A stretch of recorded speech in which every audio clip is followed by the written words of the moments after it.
বাড়ি বাড়ি চারাগাছ বিতরণ কংগ্রেস সেবাদলের উদ্যোগে। বিশ্ব পরিবেশ দিবস উপলক্ষে পুরুলিয়া শহরের 16 নম্বর ওয়ার্ডের সাধুডাঙ্গা এলাকায় বাড়ি বাড়ি চারাগাছ বিতরণ করা হলো পুরুলিয়া জেলার কংগ্রেস সেবাদলের উদ্যোগে। চারাগাছ বিতরণের পাশাপাশি পরিবেশ রক্ষার বার্তা দেওয়া হয়, করা হয় বৃক্ষরোপণও।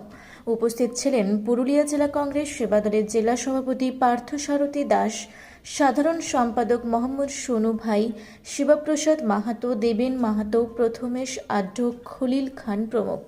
পার্থসারথী দাস বলেন, বিশ্ব পরিবেশ দিবসের লক্ষ্যই হচ্ছে পৃথিবীকে আরও সুন্দর করা, আরও সবুজ করা এবং এই পৃথিবীকে আগামীদের বাসযোগ্য করে তোলা।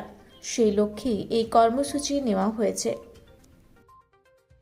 দেখুন, বিশ্ব পরিবেশ দিবসের মূল লক্ষ্যটাই হচ্ছে যে প্রকৃতিকে সুন্দর করা, প্রকৃতিকে আরও সবুজ করে তোলা, প্রকৃতিকে আগামী প্রজন্মের জন্য বাসযোগ্য করা। তা এই লক্ষ্যে আজকে আমরা বাড়ি বাড়ি বৃক্ষ বিতরণ করলাম। কারণ শহরাঞ্চলে অনেক মানুষ থাকেন যারা গাছ হয়তো পায় না, চারা গাছ বলে লাগাতে পারে না, তাই আমরা বাড়ি বাড়ি গাছ দিলাম এবং আমরা বৃক্ষরোপণ অনুষ্ঠান করলাম। এবং আমাদের এই যে বিশেষ করে এই যে 1 মাস, জুন মাস, এই 1 মাসের মধ্যে আরও নানান প্রোগ্রাম আমরা নেব। এবং আমাদের মূল লক্ষ্যই হচ্ছে অনেক বেশি করে গাছ লাগানো এবং এই পৃথিবীকে আগামী প্রজন্মের জন্য বাসযোগ্য করে যাব। এটাই আমাদের পুরুলিয়া কংগ্রেস সেবা দলের অঙ্গীকার। চলে আসো। আজকে এই যে গাছ বিতরণ করা হলো, আপনার হাতে গাছ তুলে কি বলবেন?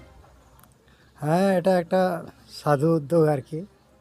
এমনিতে গাছ টাছ কমে যাচ্ছে, তো এরকম আর উদ্যোগ হলে সমাজ, পরিবেশ সব কিছুরই ঠিক হয় আর কি।